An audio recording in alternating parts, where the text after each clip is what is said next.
Welcome to Chillin' 101. We hope this video helps.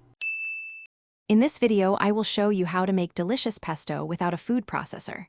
First, gather your fresh ingredients.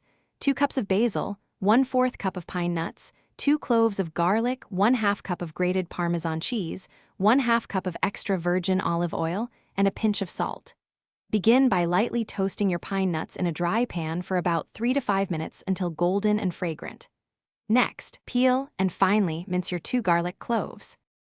Now, let's start building our pesto's base. Transfer your minced garlic and toasted pine nuts into a sturdy mortar. Add about 1/2 teaspoon of coarse salt. This helps to break down the ingredients more effectively. Using your pestle, begin crushing and grinding them together until you achieve a coarse, fragrant paste.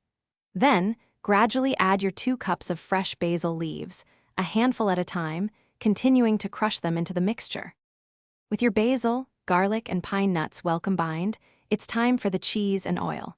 Add 1/2 cup of freshly grated Parmesan cheese to the mortar.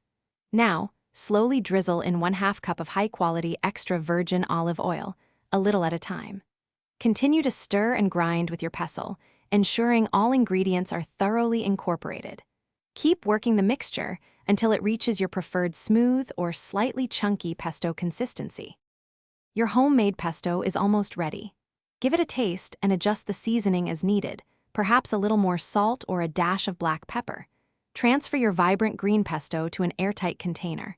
It can be stored in the refrigerator for up to 5 days or frozen for several months. Serve this delicious, authentic pesto with your favorite pasta, spread it on crusty bread, or use it to elevate any dish. Enjoy your culinary creation. Thanks for watching. Consider subscribing if we helped you.